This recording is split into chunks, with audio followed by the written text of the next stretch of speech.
What's going on, everyone? Welcome to this week's episode of A&K Roundtable Sports. After a brief hiatus here at the Roundtable, we are back in full force with this week's episode. We're going to be talking NFL football, 3-0 and 0-3 teams that have, you didn't expect to see 0-3 and you didn't expect to see 3-0. And then we got baseball AL wild card, season wrapping up. We got 6 games left, and it's getting pretty exciting. But I'm going to go on over to Mr. Aaron Fauché. Aaron, tell me what you got for us today.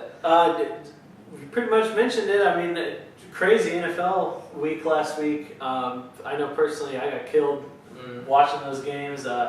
College football was pretty boring last week. This week looks to get ramped up with the start of conference play. But I mean, it took a week off to celebrate the Grand Theft Auto release. That is correct. FIFA 14 in stores today. I mean, it was tough for us to, get motivated for this podcast, but we have a fun feature at the end for you guys. But I mean, FIFA and Grand Theft, I'm a video gamer, so I'm, been up in the man cave going hard on the Xbox. But yeah, it's definitely stay tuned. At the end of this video, we're going to debut a little the picks contest section. A little new segment for you guys, and it's going to be fun. So make sure you watch the whole video so it counts as a view, so it looks like we're more popular than we actually are than our previous one of 38 views. But anyways, without further ado, let's talk some NFL football. Aaron, what do you got for us? 3-0 teams. I mean, if you guys saw that game last night, Broncos and Raiders.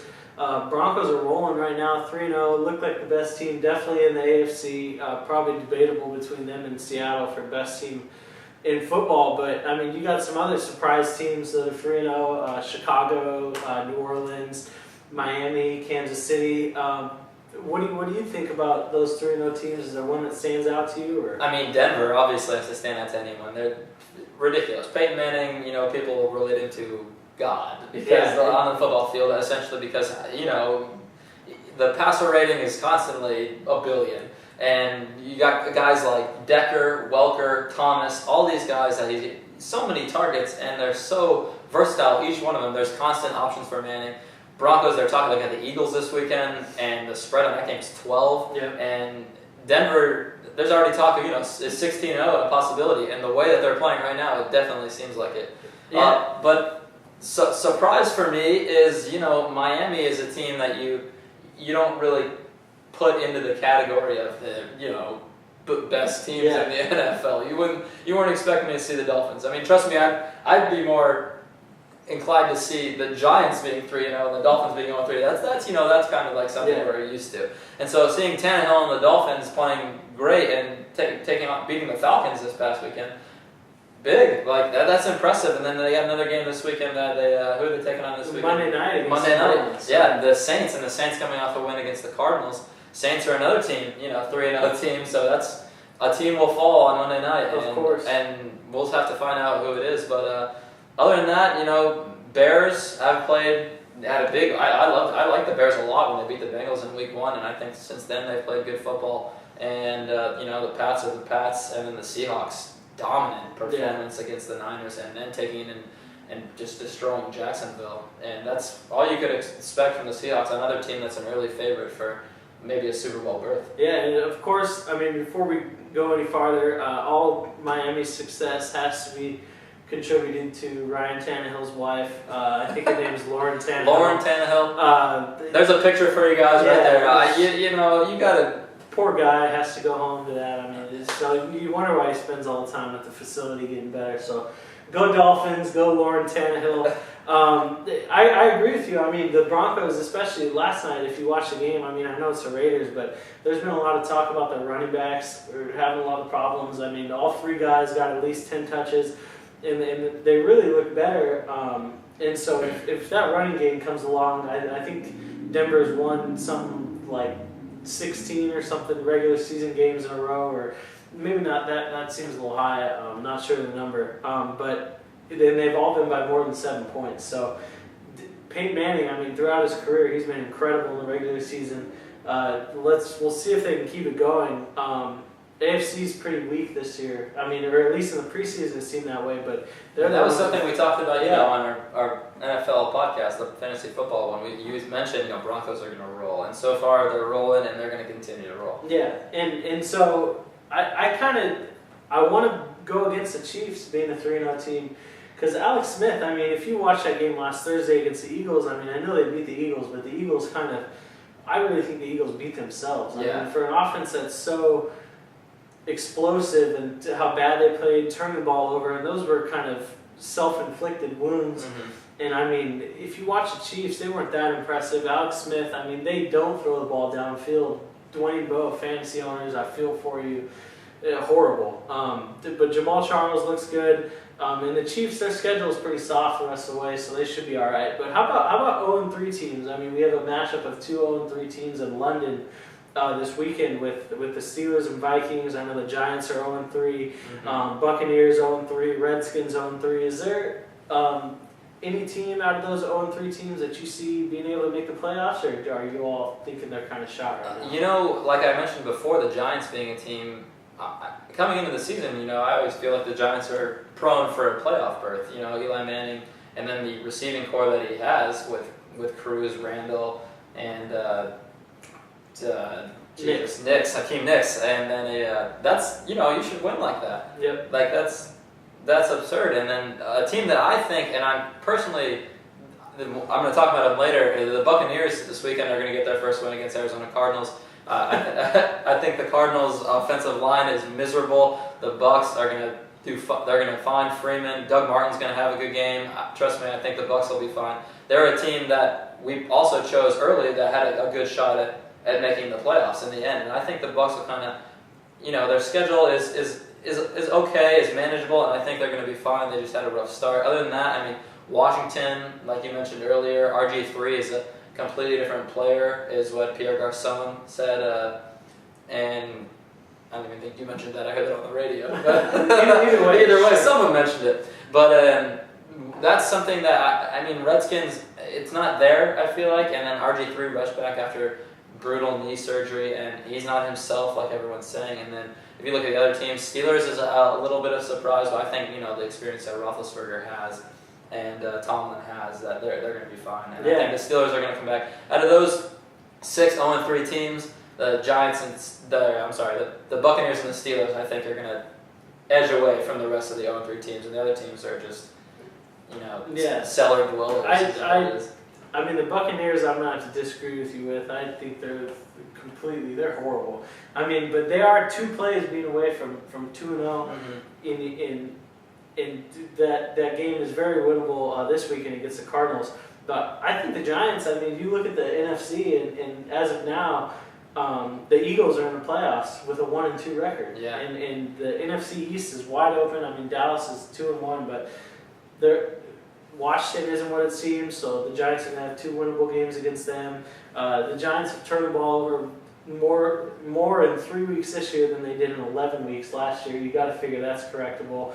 The running game is. I mean, you would hope so. They're talking about Coughlin.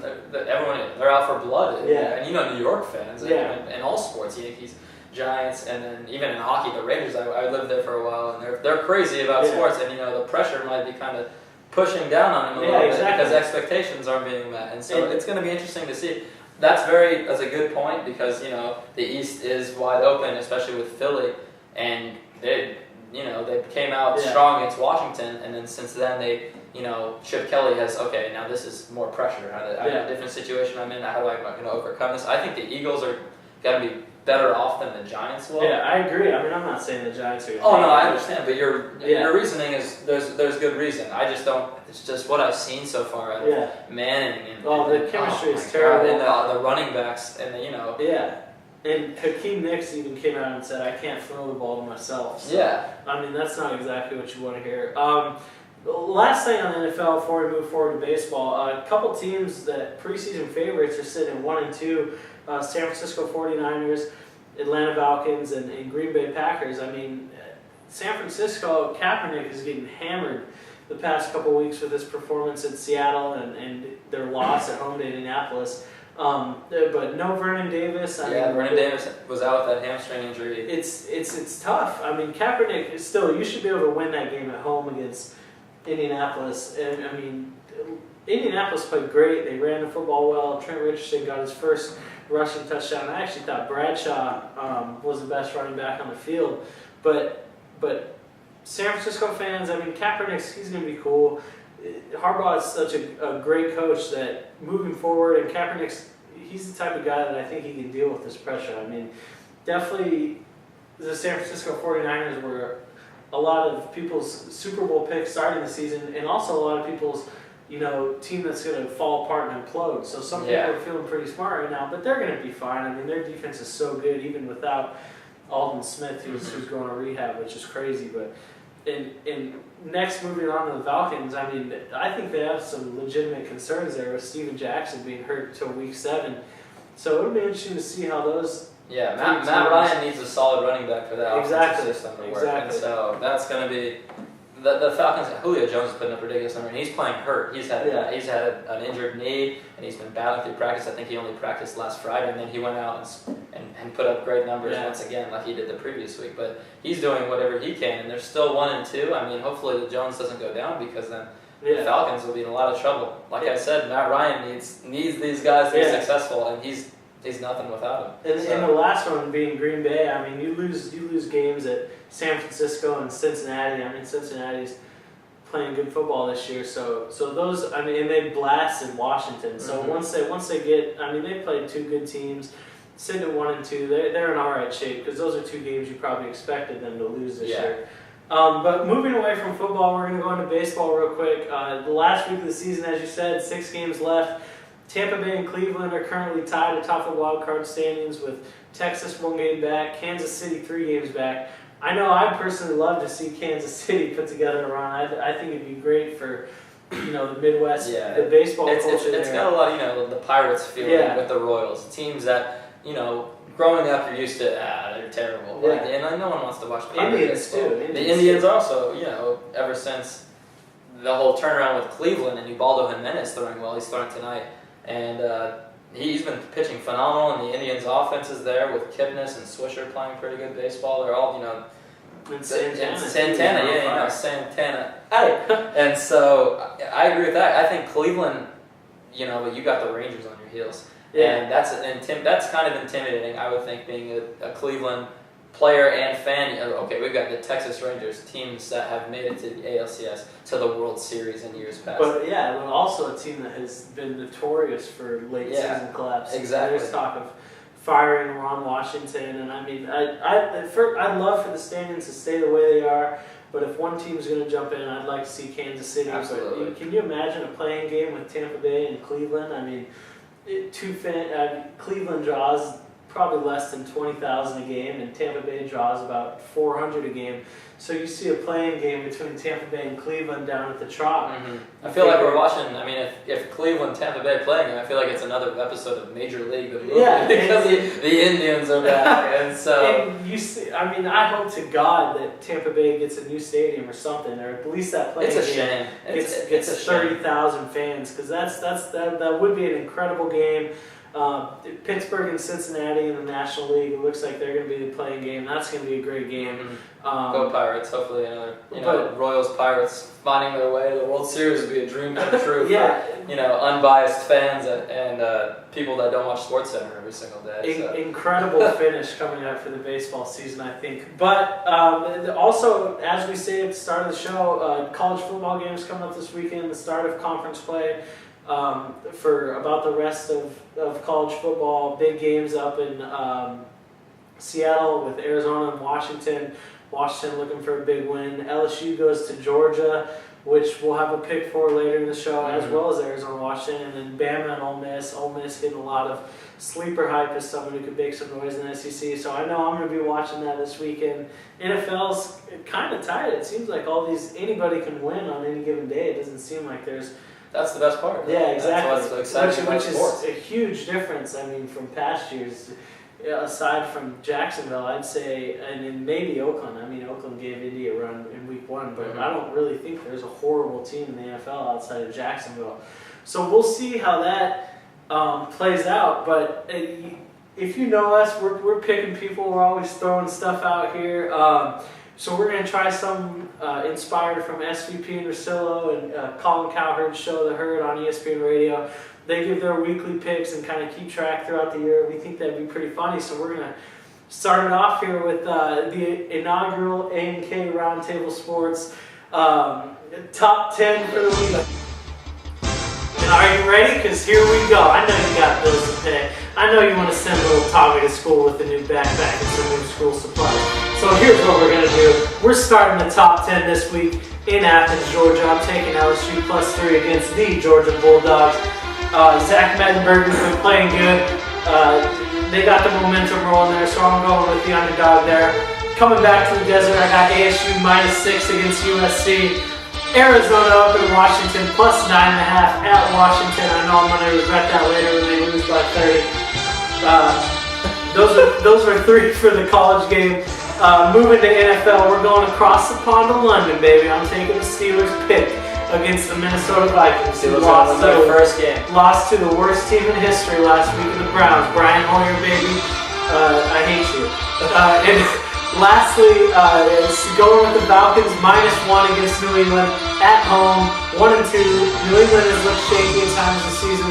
Falcons got to protect that home turf. Kevin, that is interesting stuff what you got for me, but I'm going away from the big popular games. I'm going to start off. You had UConn and Michigan last week. Are you kidding me? The Huskies only lost by 3 to the Wolverines, playing some risky football. But UConn, I like them +1 at Buffalo. The Bulls. Who are the Bulls? Exactly. Husky Nation. You got Chandler Whitmer, senior quarterback, playing extreme low. He's going to hook up with Shaquem Phillips. Look for the Huskies to take that game hands down. I'm going to say 14 in Buffalo.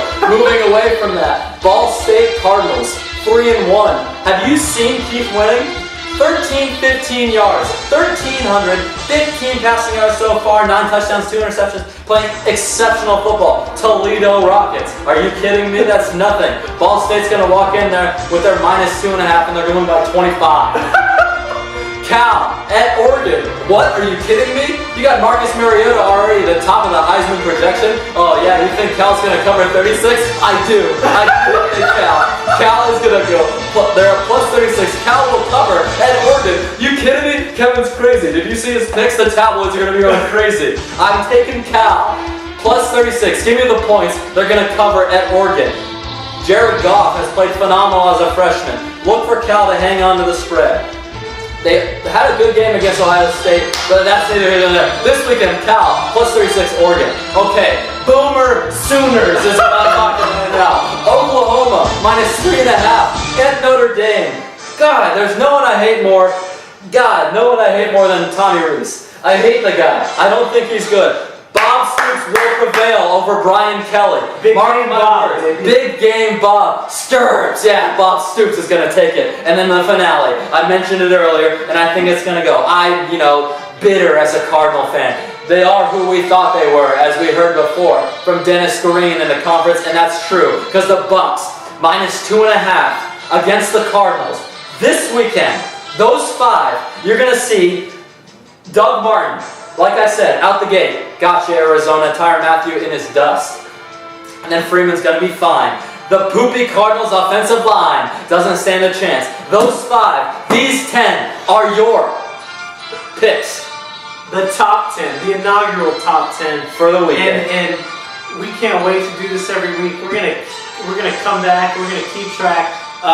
Throw your picks at us, because I know you think we're. You got picks. Yeah. Cal at Oregon. This guy's an idiot. Trust me. You're gonna take it. You're gonna win. You're gonna come begging for more because the boys at A&K Roundtable Sports know what they're talking about. Thank you.